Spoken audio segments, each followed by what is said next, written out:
Hydraa commissioner Ranganath పదవిలో లేనట్టేనా? ఆ పదవిలో మరొకరు రానున్నారా? కమిషనర్గా ఉన్నటువంటి రంగనాథ్ ఉంటాడా వెళ్తాడా?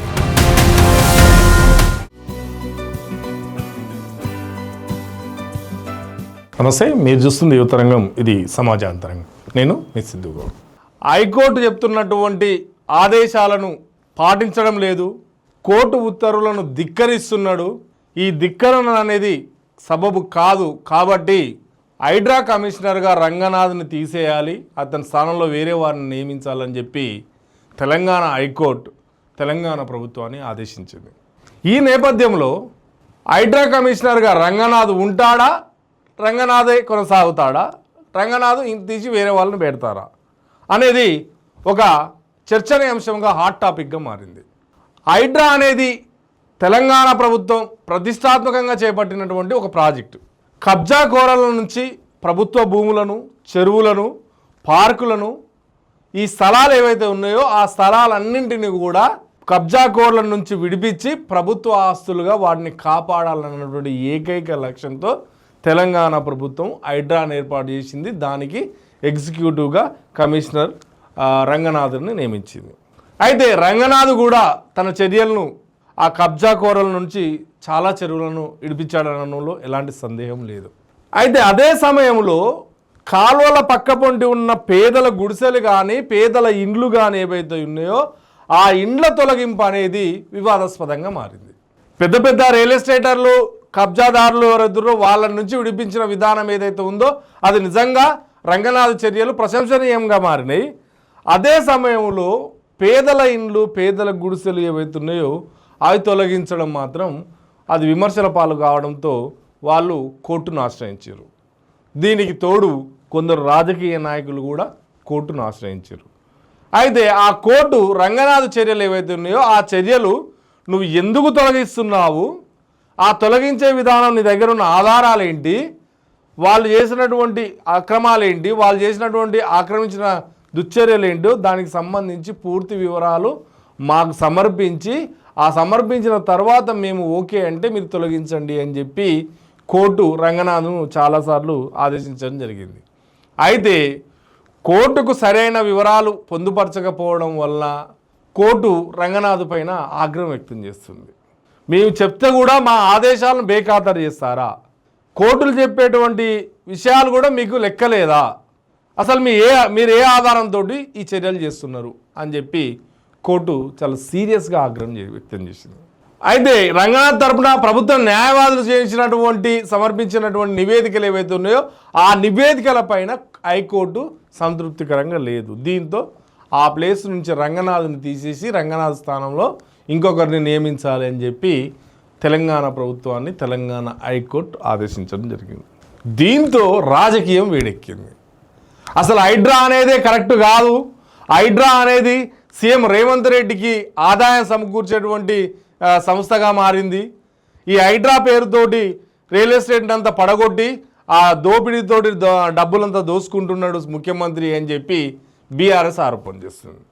అసలు మేము అధికారంలోకి వస్తే హైడ్రాను బంగాళాఖాతంలో కలిపేస్తాం, హైడ్రాను తొలగిస్తామని చెప్పి కేటీఆర్ స్టేట్మెంట్లు ఇస్తున్నాడు.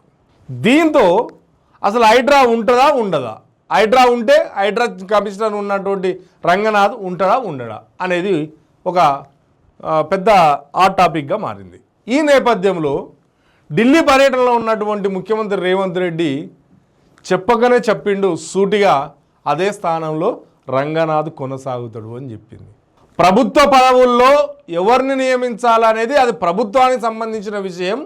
కోర్టు ఆదేశాలు ఏవైతే ఉన్నాయో ఆ ఆదేశాలను మేము తూచా తప్పకుండా పాటిస్తాం, కోర్టుకు కావాల్సినటువంటి వివరాలను ఖచ్చితంగా ఇస్తాము. కానీ ప్రభుత్వ పదవుల్లో ఎవరు కొనసాగాలనేది ప్రభుత్వం యొక్క విచక్షణాధికారాల పరిధిలోకి వస్తుంది. కాబట్టి రంగనాథ్ను తీసేయడాన్ని అనగానే మేము తీసేయము, రంగనాథ్ని కొనసాగిస్తాము అని చెప్పి ఇండైరెక్ట్గా రేవంత్ రెడ్డి తెలియజేశారు. ఇదే సమయంలో రేవంత్ రెడ్డి బీఆర్ఎస్ పైన కూడా ఘాటుగా విమర్శలు చేశాడు. అసలు నిజమైన ప్రజలు ఎవరైతే ఉన్నారో, నిజమైన పేదలు ఎవరైతే ఉన్నారో వాళ్ళు ఎవరు కూడా హైడ్రా పైన ఫిర్యాదులు చేయడం లేదు, కోర్టుకు ఎక్కడం లేదు. ఎవరు హైడ్రా పైన ఫిర్యాదులు చేస్తున్నారంటే కబ్జాదారులు, ఆక్రమణదారులు ఎవరైతే ఉన్నారో బీఆర్ఎస్లో ఉన్నటువంటి, ముఖ్యంగా బీఆర్ఎస్లో ఉన్నటువంటి ఆక్రమణదారులు, బీఆర్ఎస్ కబ్జాదారులు, బీఆర్ఎస్ భూ బకాసారులు ఎవరైతే ఉన్నారో వాళ్ళు మాత్రమే హైడ్రా పైన ఫిర్యాదు చేస్తున్నారు అని చెప్పి రేవంత్ రెడ్డి ఘాటైన విమర్శన చేసిండు. అంతేకాదు ఎన్కన్వెన్షన్ అనేది పేదల భూమా, అంబర్పేటలోని బతుకమ్మ గుంటలో ఆక్రమించినటువంటి భూమిని అక్కడ ఉన్న టీఆర్ఎస్ స్థానిక నాయకుడు ఆయన పేదవాడా? అసలు బతుకమ్మ గుంట భూమిలో ఉన్నటువంటి భూమిని అంతా ఆక్రమించి అమ్ముకొని కేసీఆర్ వస్తే అక్కడ పూల వర్షం హెలికాప్టర్తో కురిపించిన ఆయన పేదోడా? ఆయన కోర్టుకు ఎక్కితే ఇది కరెక్టా? అదేవిధంగా హైదరాబాద్లోని చాలా చెరువులను కబ్జా చేసి ఆ కబ్జా చెరువులన్నింటినీ మేము కాపాడినాం. మరి అక్కడ కబ్జా చేసిన వాళ్ళు పేదవాళ్ళ? గండిపేట కబ్జా చేసిన వాళ్ళు పేదవాళ్ళ? ఇలా ఎవరు పేదవాళ్ళు? పేదవాళ్ళకి అసలు ఎక్కడ నష్టం జరిగిందని చెప్పి రేవంత్ రెడ్డి రివర్స్ కౌంటర్ వేయడం మొదలుపెట్టాడు. ఈ నేపథ్యంలో నిజంగా హైదరాబాద్లో కనుక చూస్తే కొన్ని వందల కోట్ల, వేల కోట్ల విలువైనటువంటి భూములను హైడ్రా కాపాడిందనడం ఎలాంటి సందేహం లేదు.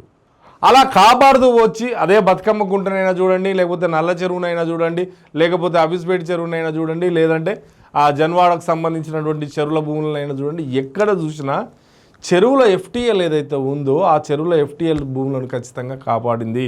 ఆ విషయంలో చాలా ముందుగా జోష్గా ఎలుగెత్తుతుంది హైడ్రా. ఈ నేపథ్యంలో ఎస్పెషల్లీ మూసి ప్రక్షాళన కాడ ఏదైతే ఉందో అక్కడ పేదల గుడిసెలు తొలగిస్తామనడం మాత్రమే అక్కడ వివాదాస్పదంగా మారింది. అయితే కేటీఆర్ ఇంకో మాట కూడా అంటుండు, ఉన్నోళ్ళ భూముల జోలికి పోతలేదు, పేదల భూముల జోలికే పోతుంది హైడ్రా అని చెప్పి ఆరోపణలు చేస్తున్నాడు. ఇక్కడ రేవంత్ రెడ్డి ఏమంటాడంటే ఉన్నోళ్ళు లేనోళ్ళు కాదాడా, ప్రభుత్వ భూములను కబ్జా చేస్తే, ప్రభుత్వ చెరువులను కబ్జా చేస్తే, ప్రభుత్వానికి సంబంధించినటువంటి పార్క్ భూములను కబ్జా చేస్తే, ప్రభుత్వ ఫుట్పాత్లను కబ్జా చేస్తే ఖచ్చితంగా మేము అవి వాళ్ళ నుంచి విడిపించేదే అని చెప్పి రేవంత్ రెడ్డి చెప్తున్నాడు. దీంతో హైడ్రా అనేది చాలా రాష్ట్రంలో హాట్గా మారిపోయింది.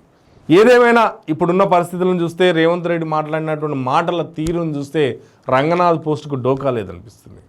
రంగనాథ్ రేవంత్ రెడ్డికి నమ్మిన బంటుగా ఉన్నాడు కాబట్టి, చేసేటువంటి చర్యలు కూడా సత్ఫలితాలను ఇస్తున్నాయి కాబట్టి రంగనాథ్కు స్థానభ్రంశం లేదు.